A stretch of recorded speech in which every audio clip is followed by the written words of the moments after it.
High viewers, എല്ലാവർക്കും ലതാസ് രുചി സെറ്റിലേക്ക് സ്വാഗതം.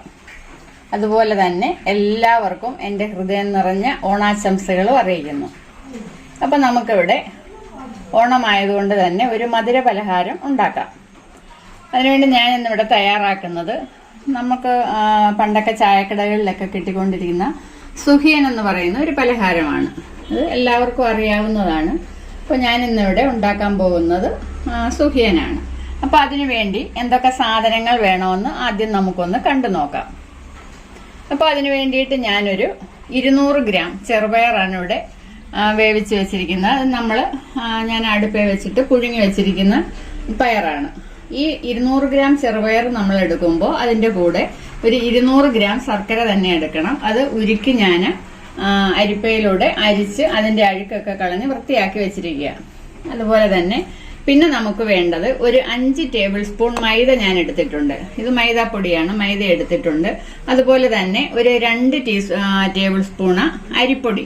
അരിപ്പൊടി എന്ന് പറയുമ്പോൾ നമ്മൾ ഇടിയപ്പത്തിനൊക്കെ എടുക്കുന്ന പൊടിയാണ് ഞാനിവിടെ എടുത്തിരിക്കുന്നത്.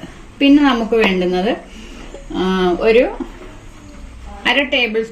അര ടീസ്പൂണോളം ഏലക്കാപ്പൊടി, ഒരു നുള്ളു ജീരകം, ഒരു നുള്ളു മഞ്ഞൾപ്പൊടി, അതേപോലെ തന്നെ ഒരു പിഞ്ച് ഉപ്പ്, പിന്നെ കുറച്ച് നെയ്യുടെ ആവശ്യമുണ്ട്. അതിനുവേണ്ടി ഞാൻ നെയ്യ് എടുത്തു വെച്ചിട്ടുണ്ട്. ഞാനിത് വറുത്ത് കോരുന്നത് വെളിച്ചെണ്ണയിലാണ്. അതിനുവേണ്ടി വെളിച്ചെണ്ണയും ഞാൻ എടുത്തു വെച്ചിട്ടുണ്ട്. അപ്പൊ ഇത്രയും സാധനങ്ങളാണ് നമുക്ക് ഈ ഒരു സുഖിയൻ എന്ന ഒരു പലഹാരം ഉണ്ടാക്കുന്നതിന് വേണ്ടുന്നത്. അപ്പൊ നമുക്ക് ആദ്യം ഈ പയറൊന്ന് റെഡിയാക്കി എടുക്കാം. അപ്പൊ നമുക്ക് ആദ്യം ഈ പയറൊന്ന് തയ്യാറാക്കി എടുക്കണം. അതിന് വേണ്ടിയിട്ട് ഞാനൊരു പാത്രം അടുപ്പേ വെച്ചിട്ടുണ്ട്. അപ്പൊ ഇതിലോട്ട് നമുക്ക് ഈ അരിച്ചു വെച്ചിരിക്കുന്ന ശർക്കര പാനി ഒന്ന് ഒഴിച്ചു കൊടുക്കാം.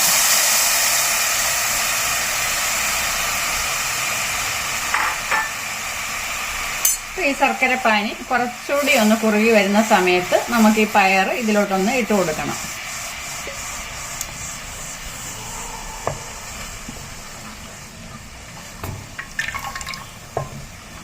നൂൽപ്പരുവം ഒന്നും ആകണ്ട. അതിനു മുമ്പ് തന്നെ നമുക്ക് പയറിട്ട് കൊടുക്കാം. കുറച്ച് സമയം ഒന്ന് തിളച്ചതിന് ശേഷം നമുക്ക് പയർ ഇതിലോട്ടൊന്ന് ഇട്ട് കൊടുക്കാം. ഇപ്പൊ നമ്മുടെ പയർ പരുവമായിട്ട് വന്നിട്ടുണ്ട്. അപ്പൊ നമുക്കിതൊന്ന് ഓഫ് ചെയ്തിട്ട് ഒന്ന് മാറ്റി വെക്കാം.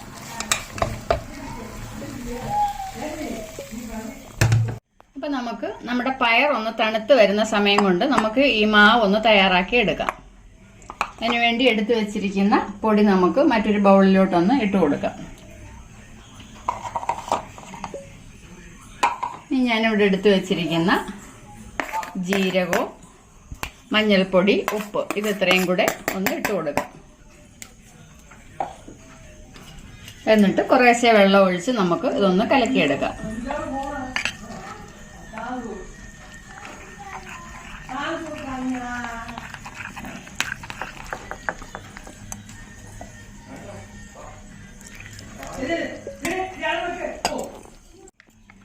ഇപ്പൊ നമ്മുടെ മാവ് ഞാനൊന്ന് റെഡിയാക്കി എടുത്തിട്ടുണ്ട്.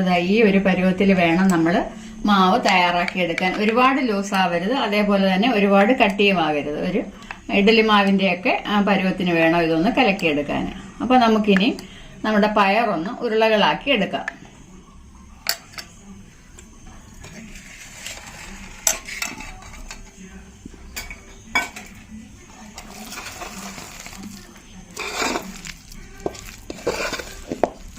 ഇതിപ്പോ ഒരുവിധം നല്ല മധുരമുണ്ട്. ഇത്രയും മധുരം വേണ്ടാത്തവര് കുറച്ചുകൂടെ മധുരം കുറച്ച് ചേർത്താൽ മതി. അതുപോലെ തന്നെ ശർക്കര ഉരുക്കിയെടുക്കുമ്പോൾ നമ്മൾ ഒരുപാട് വെള്ളം ഒഴിച്ച് ശർക്കര ഉരുക്കാൻ ശ്രമിക്കരുത്. കുറച്ച് വെള്ളം, എത്രയും കുറച്ച് വെള്ളം ചേർക്കാവോ അത്രയും കുറച്ച് വെള്ളം ചേർത്തിട്ടേ ശർക്കര ഉരുക്കിയെടുക്കാവുള്ളൂ. അല്ലെങ്കിൽ നമുക്ക് പയറിനകത്ത് പയർ വേവിച്ചെടുക്കുന്ന സമയത്ത് കൂടുതൽ വെള്ളമായി പോകും. അന്നേരം ഒരുപാട് സമയം നമ്മൾ ഇത് അടുപ്പേല ഇട്ടിരിക്കേണ്ടതായിട്ട് വരും. അതുകൊണ്ടാണ് ഞാൻ അങ്ങനെ പറഞ്ഞത്.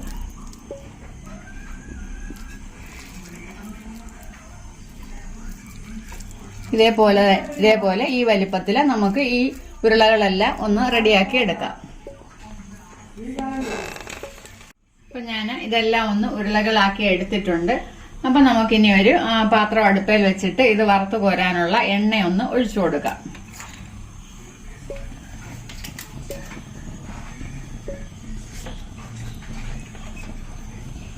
ഏത് ഓയിലായാലും കുഴപ്പമില്ല. ഞാനിവിടെ വെളിച്ചെണ്ണയാണ് ഉപയോഗിക്കുന്നത്.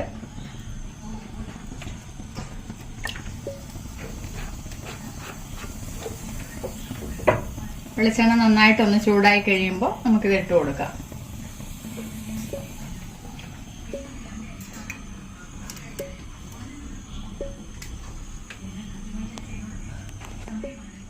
അപ്പം നമ്മുടെ എണ്ണ ഒന്ന് ചൂടായി വന്നിട്ടുണ്ട്. അപ്പം നമുക്ക് ഈ ഉരുളകളാക്കി വെച്ചിരിക്കുന്നത് നമുക്ക് മാവിൽ മുക്കി ഒന്ന് ഇട്ട് കൊടുക്കാം.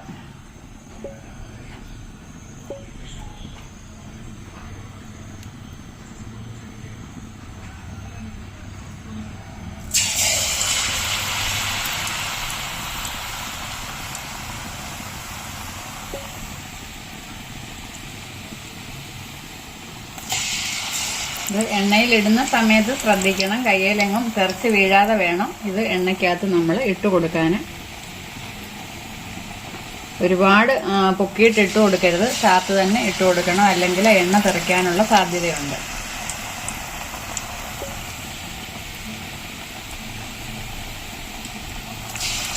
അപ്പം നമ്മൾ 4 എണ്ണം ഇട്ട് കൊടുത്തിട്ടുണ്ട്.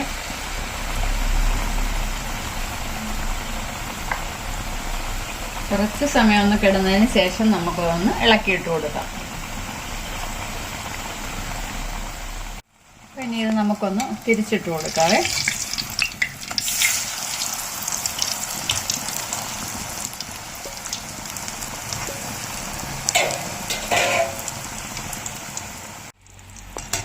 ഞാനിതെല്ലാം ഒന്ന് തിരിച്ചിട്ട് കൊടുത്തിട്ടുണ്ട്. ഒന്ന് 2 പ്രാവശ്യം കൂടെ ഒന്ന് തിരിച്ചും മറിച്ചും ഇട്ട് കൊടുക്കുക.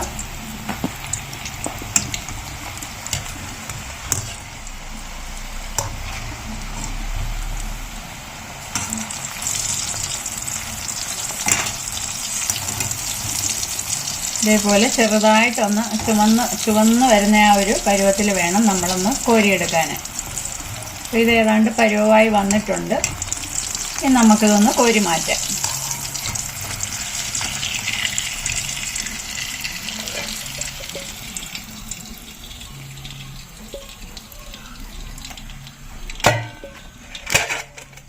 ഇനി അടുത്ത ഉരുളകളും കൂടെ നമുക്ക് ഇതേപോലെ ഒന്ന് ചെയ്തെടുക്കാം.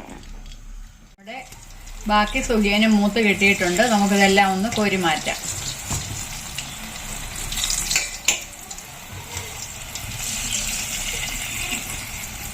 കുട്ടികൾക്കൊക്കെ കൊടുക്കാൻ പറ്റിയ നല്ല ഒരു 4 മണി പലഹാരമാണിത്. എല്ലാവരും ഒന്ന് ട്രൈ ചെയ്ത് നോക്കുക.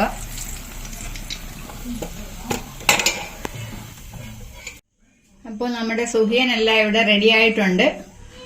എല്ലാവർക്കും ഇഷ്ടപ്പെട്ടിട്ടുണ്ടെങ്കിൽ എല്ലാവരും ഒന്ന് ട്രൈ ചെയ്ത് നോക്കുക. അതേപോലെ എൻ്റെ ചാനൽ ഇതുവരെ സബ്സ്ക്രൈബ് ചെയ്യാത്തവരാരെങ്കിലും ഉണ്ടെങ്കിൽ ഒന്ന് സബ്സ്ക്രൈബ് ചെയ്യുക, ലൈക്ക് ചെയ്യുക, ഷെയർ ചെയ്യുക. ഇനി അടുത്ത നല്ല വീഡിയോയുമായി ഞാൻ ഉടൻ വരുന്നതായിരിക്കും. അതുവരേക്കും എല്ലാവർക്കും ബൈ.